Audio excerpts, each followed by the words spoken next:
So without any further delay, please take your device off of mute, those of you in the listening audience, and receive with a rapturous welcoming our sister, Dr. Missey Muhammad. Warm welcome to the Spiritual Injection, Dr. Muhammad. Welcome, Sister Missy. Welcome, Welcome, welcome. Thank you. Welcome. Thank you so much. In the name of Allah, the beneficent and merciful, we thank him for coming. In the person of Master Muhammad, we thank him for the most honorable Elijah Muhammad, and we thank him for the honorable Mrs. Farrakhan, our divine leader, teacher, and guide. I would like to greet the viewing audience with the greeting words of peace and paradise. Assalamu alaikum. I would like to definitely thank you, Sister Savina. I want to thank Sister Tara, and I want to thank you, Brother Minister Hakeem Muhammad, for the spiritual injection, for the opportunity to be able to share with each of you today. It's so interesting. When I first seen what the theme was, when Sister Tara sent the theme to me, and it was about unlocking the power within your purpose, that title took me back 30 years. And I remember a question that I asked regarding my purpose. I asked a question to God regarding my purpose 30 years ago. But in that 30 years, I was at one of the lowest points of my life. I was in a situation where I was critically injured, and I wasn't really sure if I was going to make it.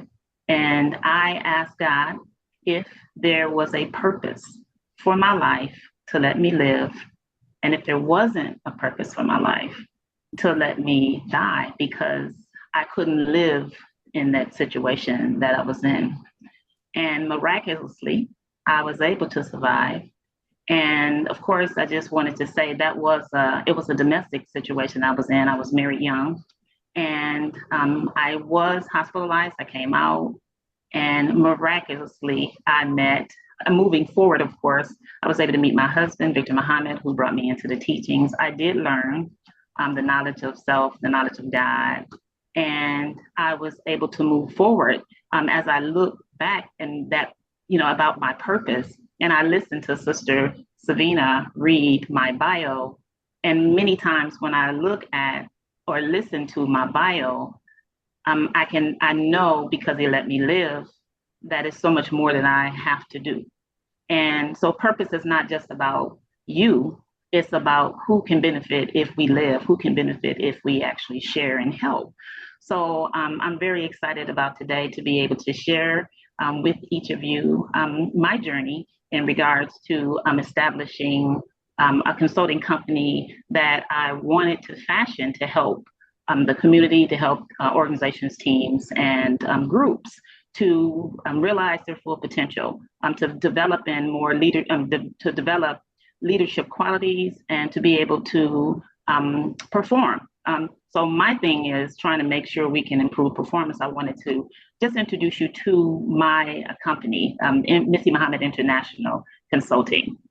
And let me see if I can get it here. Okay, so Missey Muhammad, Missey Muhammad International Consulting. What I do, most of the consulting that I do, work to address organizational and resource management issues that affect performance and service delivery. One of the things about purpose is, the most honorable Elijah Muhammad said, purpose is the purpose for knowledge is to feed the development of the human being until that human being grows into the divine and becomes a true manifestation of the characteristics of God.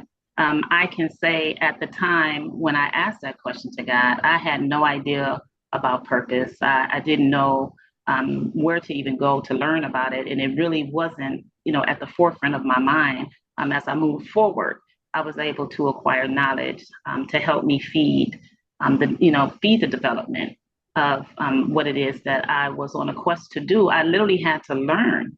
I had to learn what my purpose was, and on that quest, the knowledge was able to help me do that. The most honorable Minister Louis Farrakhan said, a true leader is not the one with the most followers, but one who creates the most leaders. And he also said, true education is the education that develops and cultivates the human being. And when you're truly cultivated, when it comes from within. When it comes out, the world sees the gift that God gave you and you become the glory of God. This understanding helps us take a genuine interest in striving to cultivate ourselves to learn how to reach our God-given potential. Well, I didn't even know anything about feeding my development, God-given potential. And as I continue to learn, I was able to uncover some of those things. But my professional journey prior to me even knowing anything about that, I worked as a senior cost analyst, a cost accounting analyst, and a financial manager. I'm really just sharing this because what I wanted to do is I wanted to utilize all of the skills that I used to give corporate America, some of the things, all the experiences I used to have with some of the other positions that I had. How could I incorporate that into my own business? How can I do for self using all of the training that I was given before? How can I incorporate that into my consulting company? So as far as the cost accounting analyst, I bring that in because anybody that knows cost accounting, that's in one of the, that's a major part of a company. Everything comes through cost. It just allowed me to learn processes. It allowed me to learn how things operated and everything sort of flowed through cost. My job at that particular time was to do reconciliations, and what that is to solve problems. One in particular was called a WIP reconciliation, right? That means work in process. What I did in trying to incorporate something to help the community and help others is we all are a work in process. So in order to be able to assist one another, my job was and is to try to handle or follow, reconcile some of the issues they may be having in performance, issues you may be having in any of the business operations that you are experiencing at your company. So I took that in order to do for self. I took all of my training to start my consulting company in order to make sure that I can teach leadership development, organizational management, and all of these other things, professional development, personal and professional development, and some of these other training courses that help us to be able to operate at a higher efficiency, operate at a higher level, and reach our full potential in the industry that we're in. So I wanted to show some of the services that I do, like again, organizational management consulting, and we'll clear that in a second just to make sure you understand what it is, leadership development services, performance management and improvements, seminars. Performance management is very interesting because I love helping us to improve our performance in order so we can operate at an optimal, just at an optimal level, just higher. Personal and professional development workshops, absolutely love. When we do these workshops, it brings awareness to you. So awareness training is a key contributor to being able to understand and manage and move forward with a lot of different abilities and capabilities. Executive and transformational coaches and coaching, customized training for corporations, nonprofits, community organizations. Most often we would go on site, one-on-one seminars and coaching sessions, or day-to-day, whatever it is the company need, we would be able to deliver that. So I wanted to just clear some words for those. We've heard about coaching. Coaching helps individuals unlock their own potential, guiding them. And so many of us who've had coaches, the coach helps you discover, and solutions help set goals and improve your performance. So you have someone coaching you, that's wonderful. Sometimes that's what you may need. So we do provide coaching, consulting, expert analysis, strategic solutions to help organizations, teams, and individuals to solve problems and improve performance. Really, that's what it is. It's very solution-based. It's expert analysis. We will come in, or you could bring the information and we can consult and sort of look at the processes that you're going through. Because the most important thing is you want to be efficient. And if you have a bottleneck or something that is not something that's preventing you from being able to get the outcome that's necessary but not only for your company, you as an individual, teams and groups, we can actually help you in that particular manner. Counseling helps individuals address emotional and psychological and personal challenges in order to heal and function more effectively. And counseling many times is necessary to have counseling if it's a situation that you need. But sometimes you need to have that assessed for you just to see what someone else thinks about the type of counseling that you need. Organizational management involves leading, organizing, planning, and controlling organizations and operations at every level. So planning, organizing, leading, and controlling systems is really how you get things done. So if you are not getting things done, if you're having problems with the production, and you want to know what those issues are, we can come in and help you know that. That's what organizational management is. It helps us get the work done. It helps us make sure that change that takes place is adaptable and that we can actually grow. Organizational leadership is just a company, skills required to run a company or one of its divisions. And leadership development is the process of enhancing an individual's ability to lead, influence, and drive positive outcomes within a team. I think about leadership development because I do a lot of leadership development consultations, and then of course even career days at schools where we have a lot of our babies at the schools, and it's times that I would go in and I would ask them, so who are the leaders? Raise your hand. And you might have a couple, maybe one or two children will raise their hand. And so then we'll say, well, everyone is gifted. Everyone is gifted with the ability, with innate ability to do wonderful things. Everyone has the ability to lead others in a successful outcome. Everyone has this ability. So I'm going to ask you again, who are the leaders in this class? And all the babies' hands will go up. So it's really beautiful to be able to help uncover or help individuals to realize that certain knowledge that you need in order to be able to develop skills. How can you measure growth? Growth is measured by skills that you learn and abilities that you're able to operate in, new skills. And so that's what we do. We teach in areas that you or us, we may not be that strong in, and we strengthen those abilities if that's what's necessary. So the most honorable Mrs. Farrakhan said, empower.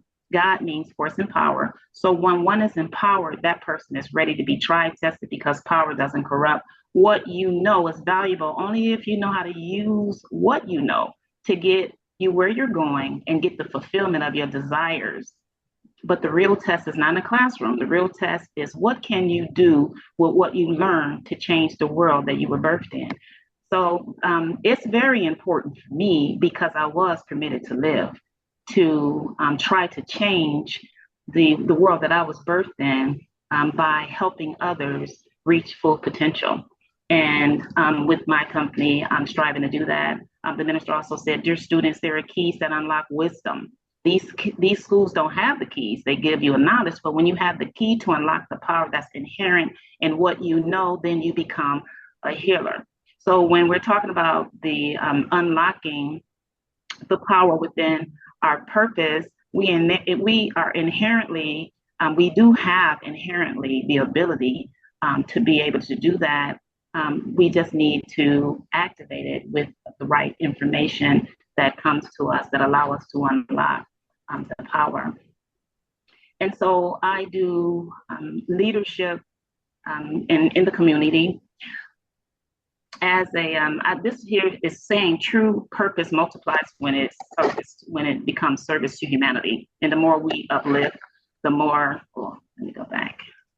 Because we want to see what you've been doing. Okay, so listen, I'm going to go back just a couple slides, so you can see what it is that I was talking about. Is that okay? That's more than fine. Okay, so let me go back. I'm sorry. I thought that I was in that mode, and I think what I did is when I came out. So I'm not going to go through a ton of explaining again. I just want to just show you where we started. And of course, you see that piece.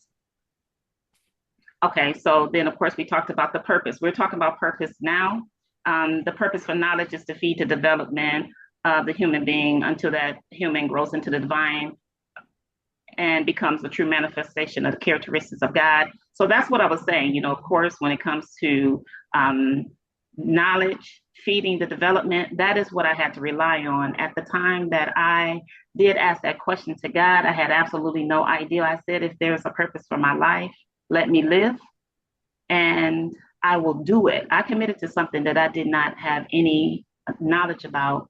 And so moving forward, I was able to get the information to feed in so I could develop what it was that I needed to be able to make good on that commitment.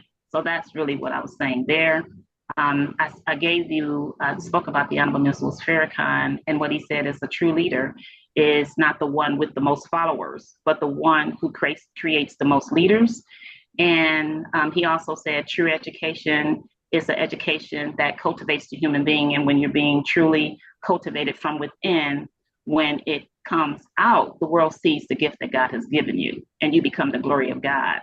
And this understanding, it's genuine interest in striving to cultivate ourselves to help us reach our God-given potential. So the power that was unlocked in me was a power of understanding my understanding knowledge of who I am, value, and also value, of course, was more important to me. People have asked me why before when I talk about my value and learning it and what it does. And I was saying how value has to be taught really quick.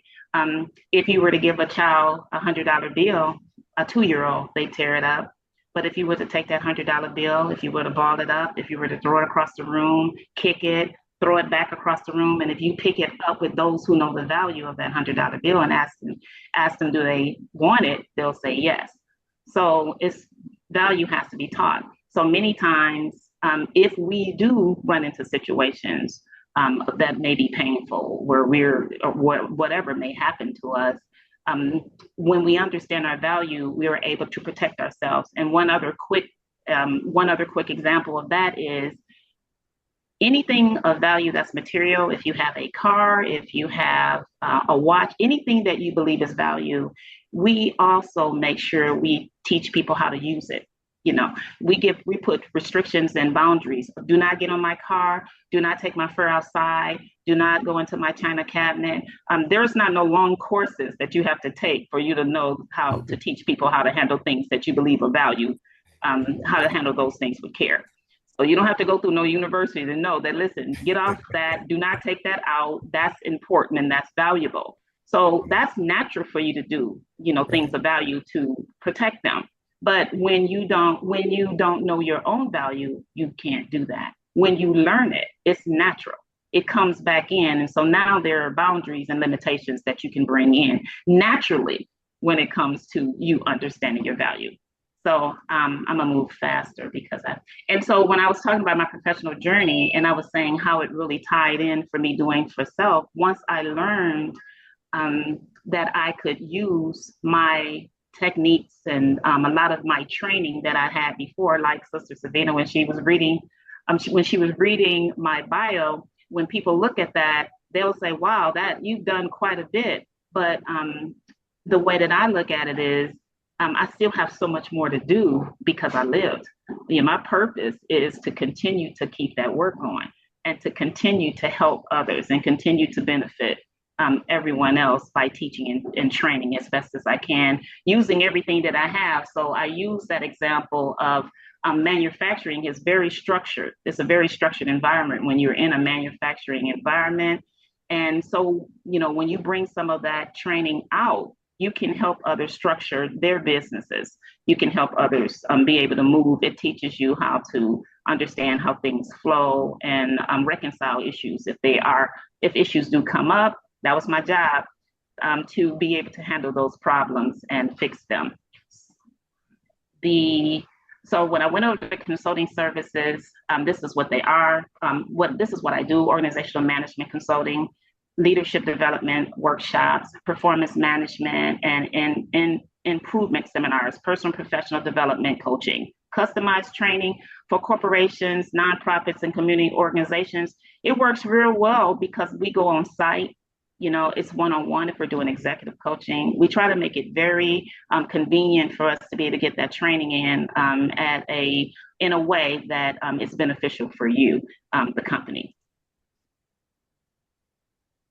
And so this is the part where I'm sitting there just going at it, giving everybody the definitions of what you can't see. But so these are some of the definitions. I don't have to go back through them, but it's the difference between consulting and coaching. And it's very important to know that when you are consulting, you are giving expert advice and you're giving expert solutions. And the only difference is once you get the solutions to handle those problems in your organization, you can make a decision. The decision is, okay, listen, we just wanted to know what the issues were. This right here is going to help us improve our performance. We'll follow this. Or can you come in and implement that for us? Can you come in and put those things into work? Those are two questions that we would get after we give the examples. Counseling, of course, counseling is emotional, psychological, and personal challenges in order to heal. Sometimes we need counseling. And counseling comes a lot of times when individuals believe that you can actually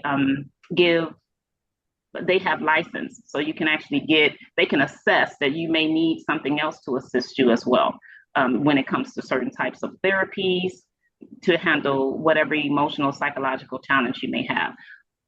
Organizational management, I told you that before, leading, organizing, planning, controlling systems. You can't get nothing done without being not without the management of an organization.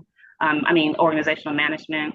You do that same process it's for individuals, it's for teams, it's for groups. When you want to get something done, it's very easy to do it when you're operating from that particular type of scale. And I love it because when you start thinking, there's an equation.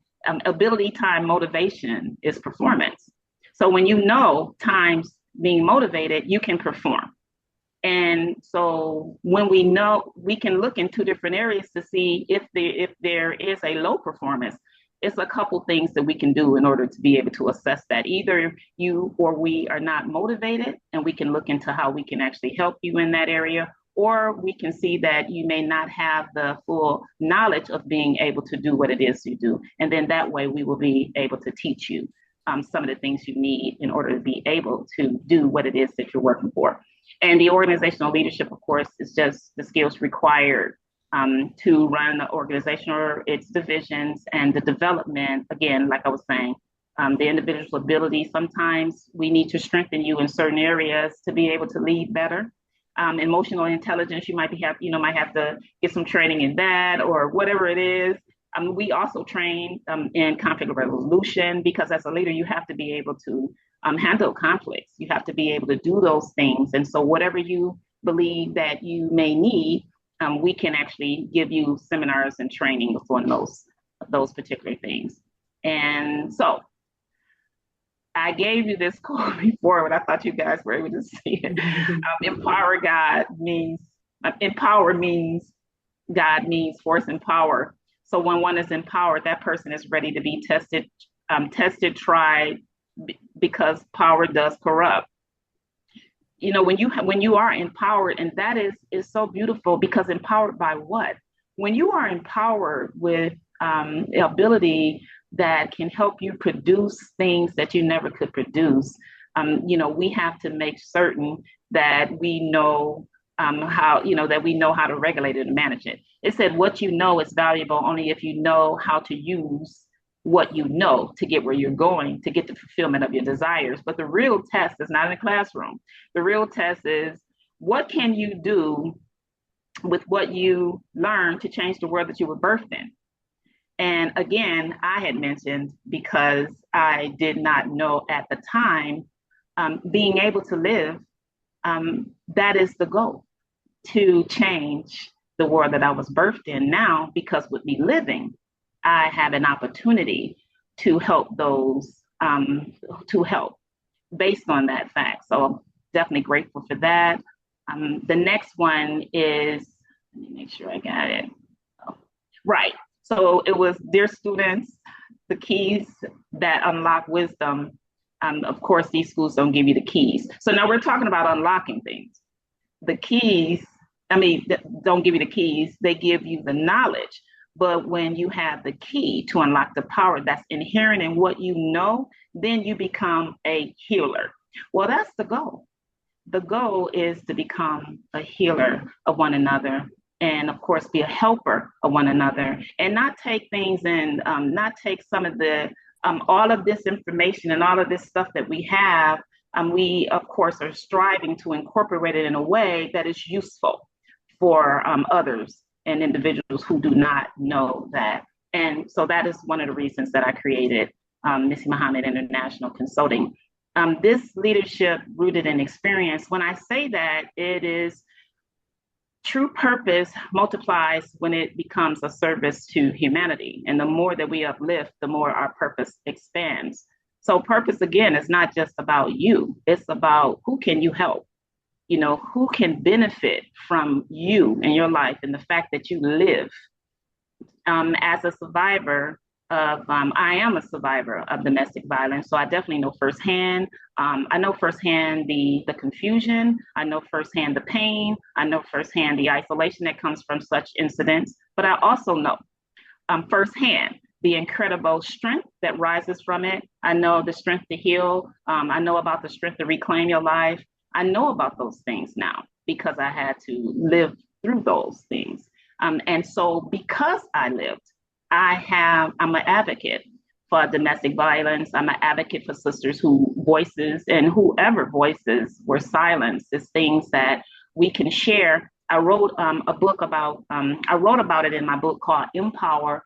And I wanted to make sure that book is a compilation. I was going to talk about it at another time, but I highlighted in there because I did an article called Abuse, which is an acronym, actions buried under some excuse. So it's always some excuse that one would use in order to be able to do that. But it took me 9 years to write that book.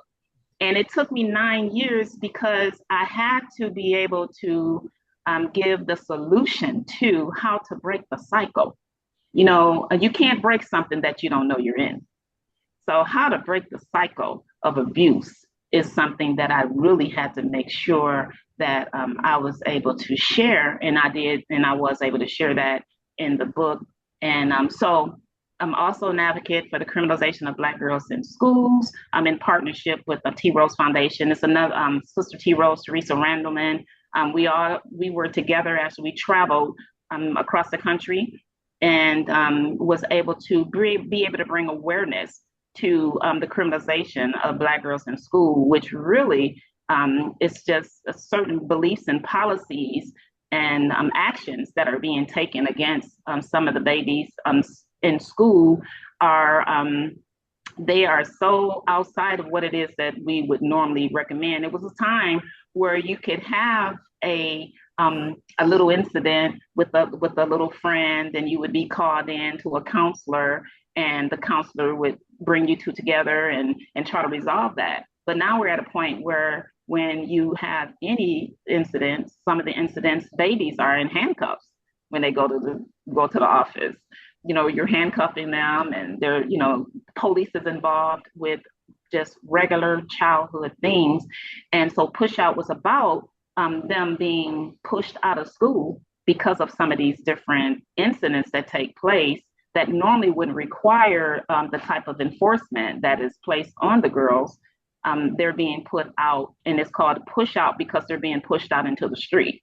And out there, they run into a lot more issue, and they run into a lot more problems with trafficking and all kind of different things that take place when girls are pushed out. And actually, it is a problem all in itself because it's affecting their ability to be educated. So I advocate for that. We actually were blessed to be able to bring that to Savior's Day as a workshop in 2020. It was a workshop there, and we did very well. And of course, I'm still pushing on that. I'm still advocating for that. And this other part, you know, I used to do outreach for a self-help addiction rehabilitation center. And I would do a lot of outreach where we go and we would partner with different people in the community.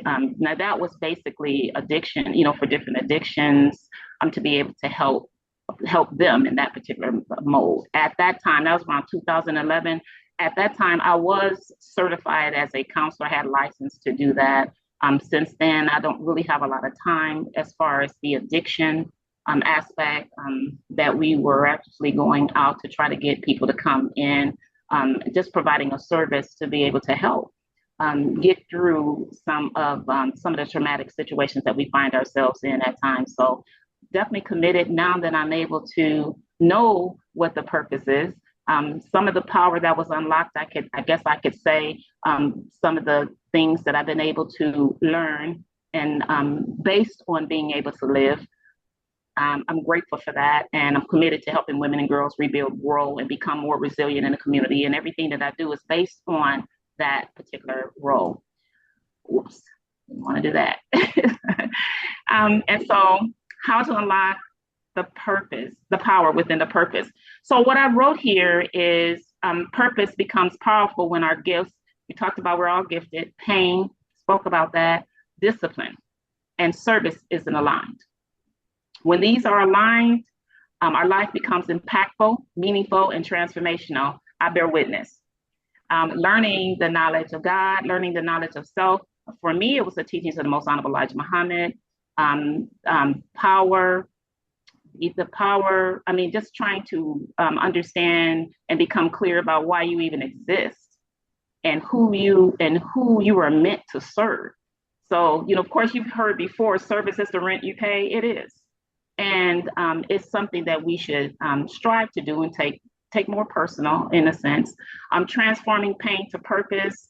That was, transferring pain into mission. Well, pain process, of course, can become purpose released. I said that, but what does that mean? That means when you strive to heal, when you're healing, then you can help others, because you're no longer really affected from that standpoint. But when we heal what hurts us, we gain the ability to help others. And then aligning with a moral and spiritual training or discipline of your divine assignment. When we get these assignments, when you find out, okay, so I do know the knowledge of God, I do understand my divine purpose. I understand that. There's certain, it's a certain discipline that comes with that new understanding. It's something that we have to commit to, because without that, without discipline, you're just dreaming. We have to become disciplined in some of the things that we want to teach. So what does that involve? It's study, spiritual alignment, consistent action, personal development, things of that particular nature. Develop the mindset of service. So that for me was what happened, because I had to develop a mindset of purpose, because again, it's not about you, it's about who can benefit because you live. And with all of the things that I am able to do, and it's probably many more. And it's so interesting, Sister Savina, when you said, well, look, we're not going to read all of that you have, but I think if we were all able to put all of the things that we've done on a piece of paper, we would have so much paper, we would be able to show, but that is just something that you're showing the eyes of man. What is God watching? And is it enough for him? And the answer is no. We still have so much to do. We can't stop now. We have to continue to move forward in all of those different things that we're striving to do. Walk in courage, not perfection. Purpose unlocked is unlocked through action or movement, not waiting, delay. Not waiting, because it delays our purpose, because we want certainty. A lot of times we have to see things before, no, I'm not going to do that until I see. Well, many times you're not able to do that. You're not going to be able to see those things ahead of time. So courage, doing it afraid. Many times when we are taking upon, and of course, I also related to stepping out of your comfort zone. When you can't even learn unless you step out of your comfort zone. And when you step out in your comfort zone, it's just the level of your experiences. You learn once you're able to step out of that. So the power in your purpose is unlocked when you turn pain into service, align with your divine assignment, and discipline your life to fulfill it. And I wanted to share that I do have 6 books. I mentioned that earlier, and I wanted to, if I could quickly just go through them very briefly, just to give you an idea of what it is that I'm writing about. Empower, of course, like I said before. This book right here is just a compilation of personal and professional development articles. I used to write for a online magazine, and I had a sister one time tell me, she was like, I used to send her, I would send her my articles, and she was just like, it's just too many articles. You need to write a book. I had never even thought about writing a book until she said it. She said, you need to write a book. So what I did is I compiled them. But it took, like I said, it took me a long time because I had to put that some more information in here is solution based. We want to make sure that when you read it, that it's helpful. So it's a lot of different things in here that you can actually do that will help you change your mindset. It's so many different articles in here. So this would be a wonderful asset for Insights and Girls. We do have to have some conversations. So that's Empower. And it also sounds like a very great Eid present too. Oh my, listen, okay, right. But in here it's articles like Disarming the Internal Critic. We have that internal critic. 3 eyes for telling your stories, getting the urge to purge. Many times we have the urge to purge about gossip, but we don't have the urge to purge about good things. So we have to change that. Constructing meaning, value, and self-knowledge. The art of hearing. Are we listening? And different things of that particular nature. Why women are presumed difficult. And women in the smoke and mirror. Women in the smoke and mirror effect. That one. Women in the smoke and mirror effect. I used to get people that would ask me, could they highlight that article? Because we can do things, but it's smoke and mirrors with us. It's sometimes it's smoke and mirrors where we can feel a certain way and you would not have no idea on what we're actually going through because of the smoke and mirrors. But we can, so we talk about those things. And self-blocking, getting out of your own way.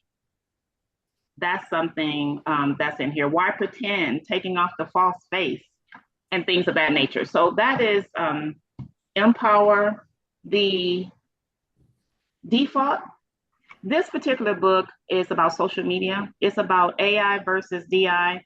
I wrote this book because it's Default is an acronym. It stands for Disconnect Effectively from All Useless Low Thinking, and that is what social media is. This book came as a result of me watching a documentary called Social Dilemma.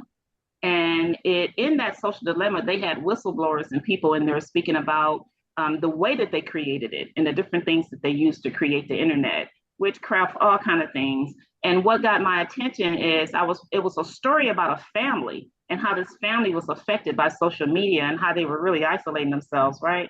I noticed that the behavior of one of the daughters, it just reflected the behavior of my daughter, just didn't want to give, just really connected to this thing, sort of having issues with us taking the phone and everything. And in that documentary, it showed that. So of course, what I wanted to do was find out, how did they create social media? How did they do that?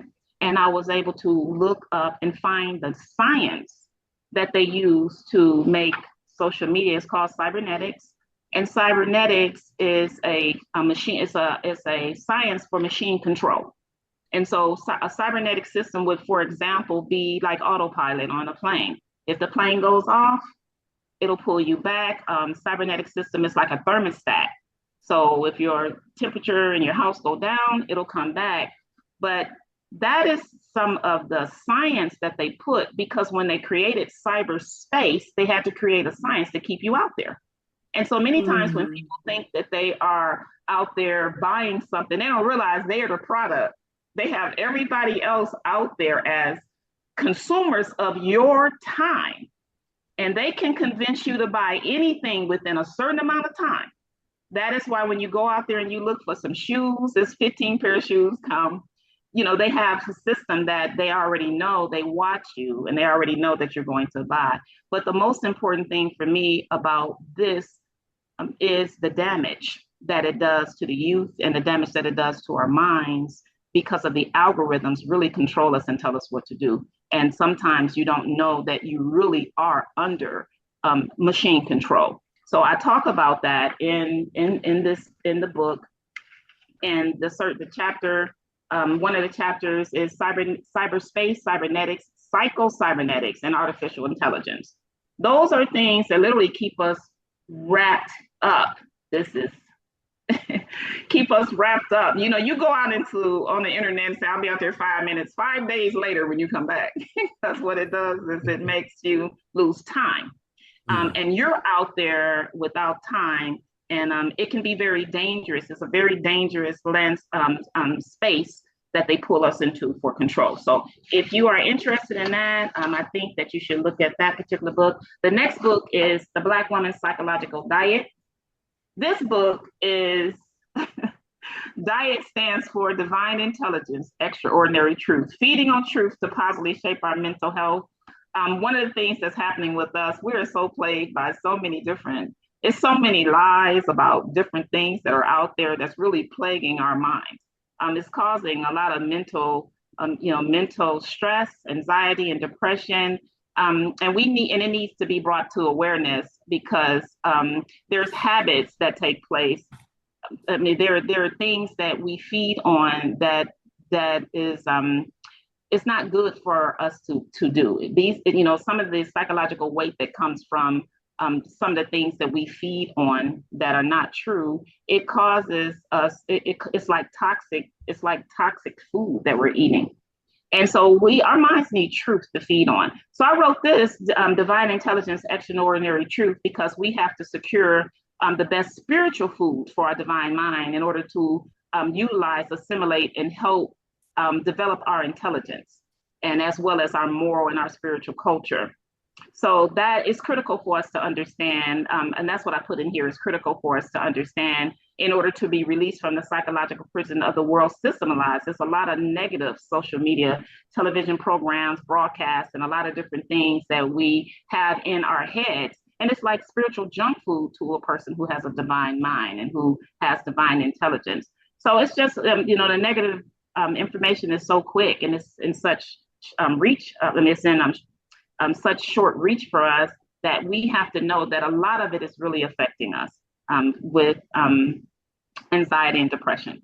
So that is this, and actually to be able to go into the kingdom, which is a kingdom of truth, we have to let go of some of the things that are not true, and be able to look at some of the things about ourselves that are not true, and be able to deal with the truth of really who we are.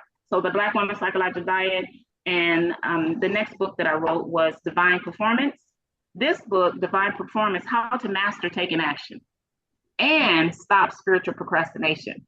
So a lot of times, we procrastinate, but the spiritual procrastination is very subtle, and it's powerful though, because that's when you are procrastinating regarding things for your spiritual enrichment.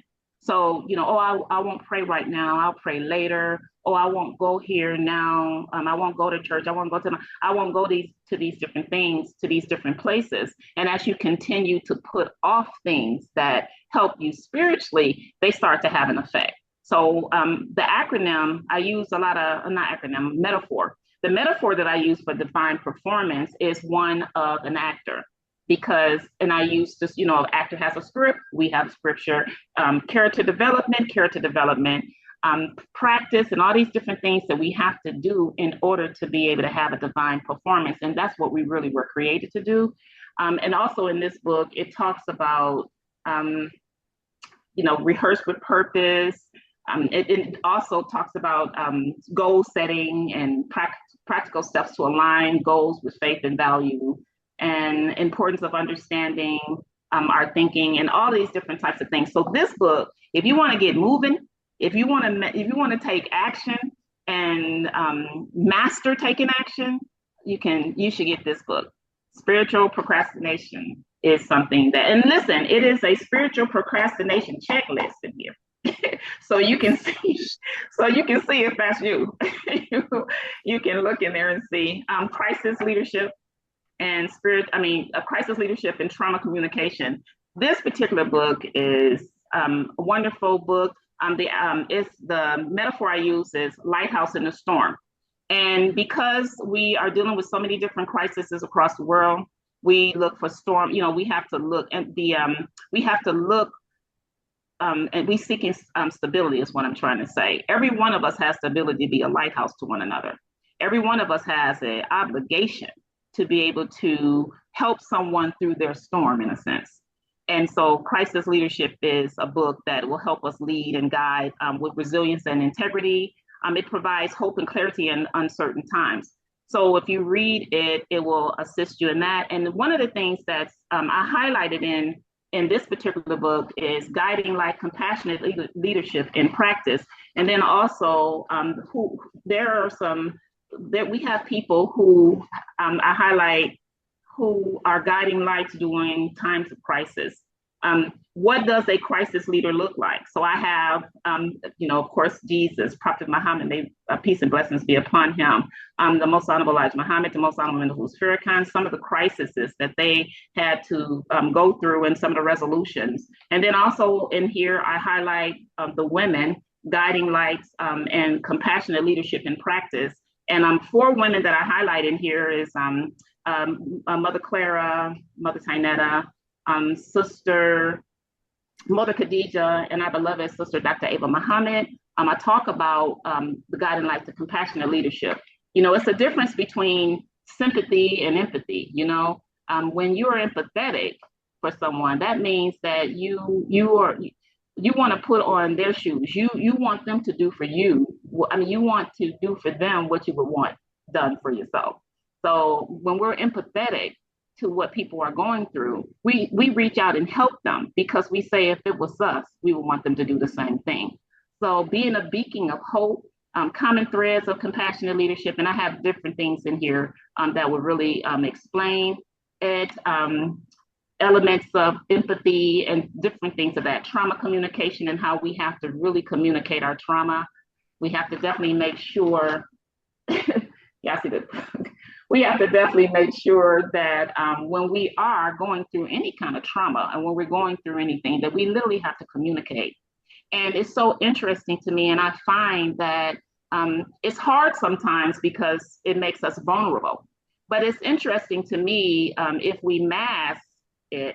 And how can someone help if they're not really sure what it is that you're going through? So you don't even really go to the doctor and say, I'm not going to show you. You tell him what's going on so they can actually help you in that area. If it's an issue that you're going through, you tell the doctor what it is, what the symptoms are, and so they can help you.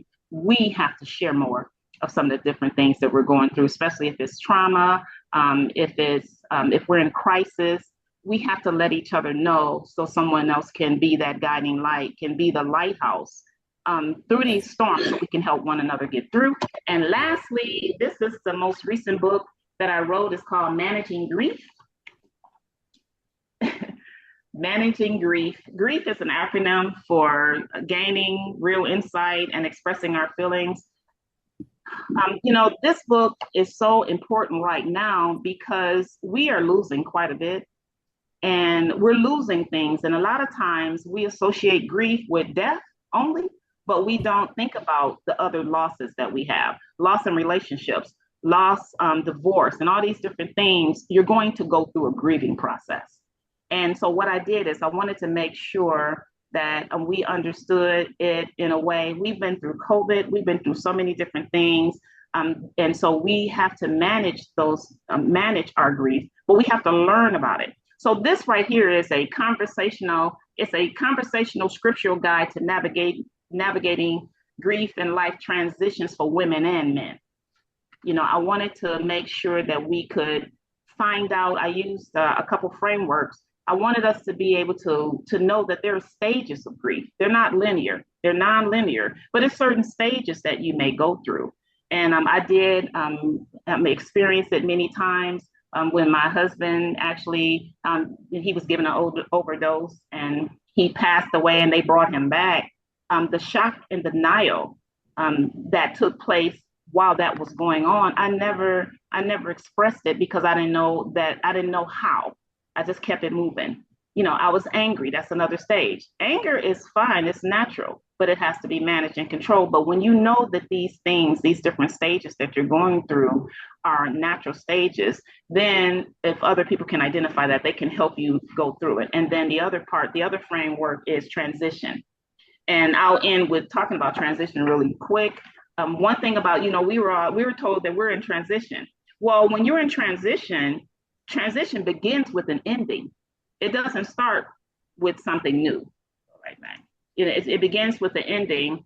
And so what that means is you have to end and grieve psychologically what you're losing. So say for instance, if you are moving to a different relationship, there's a psychological ending first that you have to deal with, or you're going to take that straight to the next relationship. So transition is three-part. It's the ending, it's a neutral zone, and then it's a new beginning. Why? Because you got to end psychologically end psychologically, or the psychological effect that relationship or whatever that situation had on you. You have to end that first. Neutral zone is where you let go and you get more information in order to have a new beginning. You can't go from here to here without learning something, without getting some information that can literally help you have a new beginning.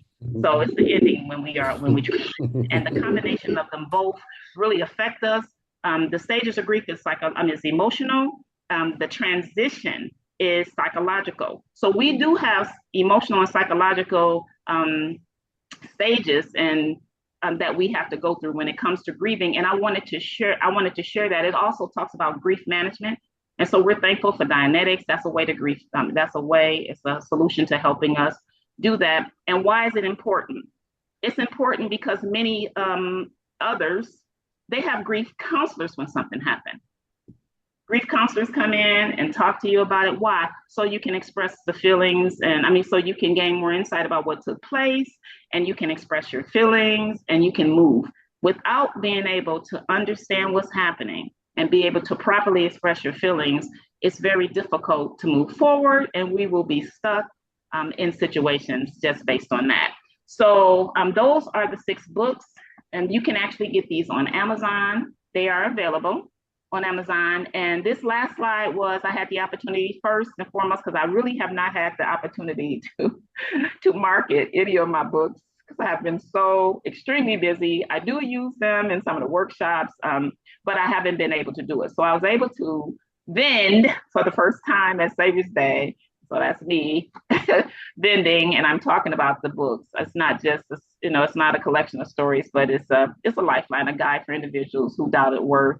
I'm very proud of it. Every page is a testament to the power and extraordinary resilience that lies within us. And so it's for individuals who want to just rediscover their worth and just move from the chaos of the past. We have tools in here. It's a lot of different learning and insights in. Most of it, I have the teachings of the Most Honorable Elijah Muhammad. I have a lot of knowledge-based individuals in there. Bible, Quran, scripture is all powered, packed with information that can help you become better. And that was it. Okay, there you go. Now, you told me your presentation would take 15 minutes. Yeah, right. I'm sorry. Well, that's only because I thought it was moving and it wasn't. In the spirit of a true doctor, you gave so many prescriptions and so many solutions to, issues that I'm sure our audience is struggling with. So we thank you for taking your time, stretching out, Right. If you could take that in the presentation for us so we can see. We thank you for taking the time out and stretching out so that we could really benefit from the hard work that you have, labored and put in for our benefit. Question though, because you answered my question, so no need to belabor any of my points. Question. Now, you have put so much work into your presentation and your life's work. You look well rested. So where do you find the time? Mm-hmm. Prayer is better than sleep, sir. You went there, did you? Mm-hmm. I have to manage it. I really do have to manage my time. And so I do a lot of my work. I write books very early in the morning, Okay. very early in the morning before the world wakes up. So it's very quiet. I can think. And so what I do is in the book called How to Master Action, I do it one step at a time because every day, if you do something, Yeah. it has a compounding effect. Yeah. And, if you were to write something one day and 10 minutes, 5 minutes a day will get you a book. Anything that you want to do, it just takes one step. It just takes one step and a commitment to do it every day. And you will, I love the compounding effect because you'll always reach a goal if you set it. So 5 minutes, 10 minutes, like I'll get up and I'm like, okay, on my schedule, it's like 15 minutes. I have to look into this book. Let me write something. Now, it might just be from the top of my head after prayer what came to me. But you can fix that later as you move on. But Yeah. every step you take is going to it's going to turn into something. It's every step towards a goal is going to have a compounding effect and you'll reach that goal. But the other thing is to do nothing is to get nothing. Yeah. If you change nothing now in 15 years, it'll be the same. Yeah. So yeah, that's what it is. I just manage it. I write a schedule out of different things that I'm gonna do that day. And I'm gonna tell you something very interesting. If you write down a list of the different things that you want to do and you circle the top three, your brain will allow you by the end of that day, you will find a way. You'll be like, wow, I did those three. So it's just like navigating. It's a GPS. It's your God's protection system. It's GPS. When you know where you want to go and you write it down, you'll be able to get those things done. So write a list in the morning. I write a list every day of the most important things that I need to take care of that day. And by the end of the day, it's done. And it's done seamlessly. It's not that I'm forcing myself to do it or anything. It just takes place because you are connected mentally with those things. And once you start doing that, you just X them off and just be patient and allow them to come into fruition. Fantastic. Sister Maxine is in the audience, my assistant in the ministry, and you've trumped her with your acronyms because she's the acronym queen, that one. And you've masterclassed her in acronyms. Yes. I'd like to put you both in a room so you can have a face-off. Yes, sir. The acronym face-off. They come. Yeah. Because we will benefit from such a face-off. So, so Sylvina, I'm done. Because Sister has really laid out some beautiful information, and we could probably, Dr. Muhammad, we could have had a show on each one of your books. And I look forward to receiving a few pallets of your books here so that we can distribute them far and wide. Do you have any of them as an audio book at present? Not yet. Nope, I don't have the audiobook yet because most often they're hands-on in some of the workshops that I do, but that's a thought. They're not even ebooks yet. They're not even ebooks yet. But that is something that I'm looking forward to. I can look forward to that. Definitely. Yeah. So please consult with me, and yes, and we'll make it work. So Sylvina, please. Thank you for what you shared, Dr. Muhammad, today. I don't really I have one question left because you have covered everything very comprehensively.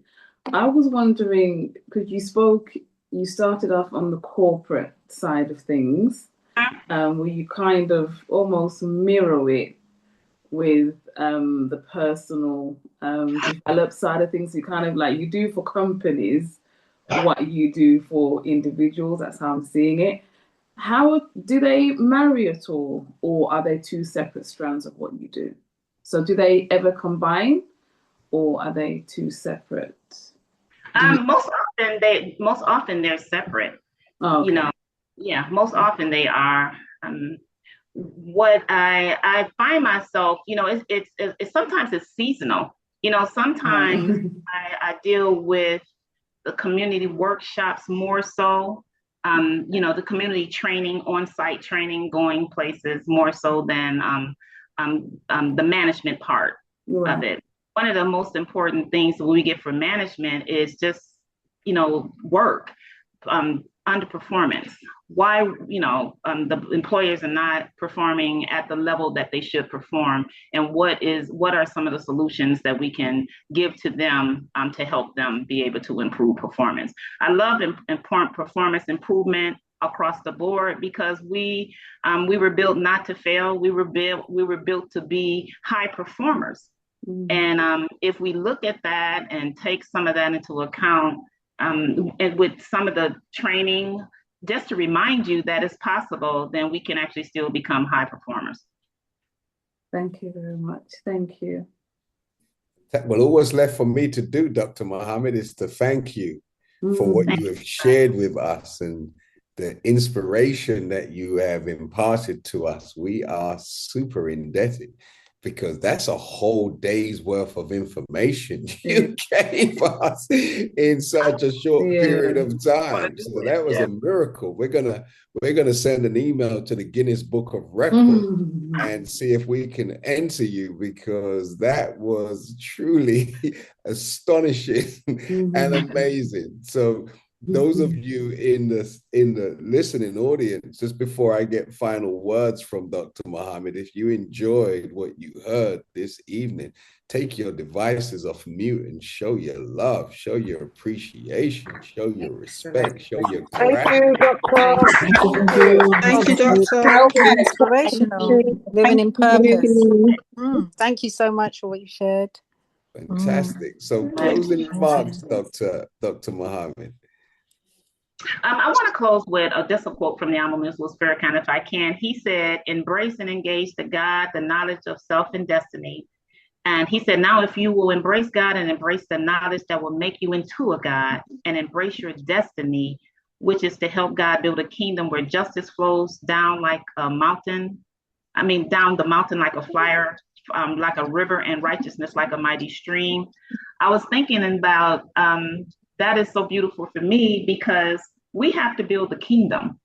We have to build the kingdom of righteousness. We have to be the ones that's coming into unity to make sure that we make our places a decent, our communities a decent place, decent and safe place to live.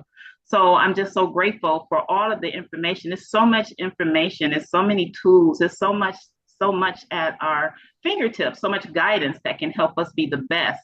So there's no such thing as failure.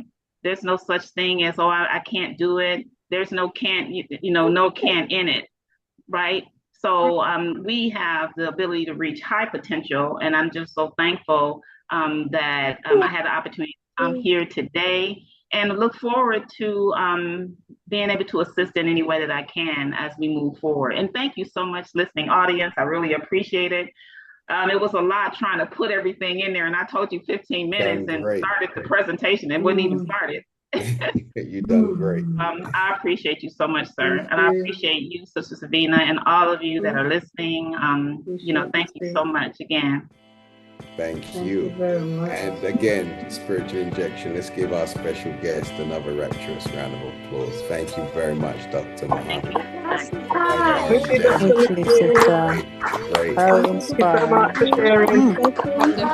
Thank you. In that spirit, we're going to just close and conclude.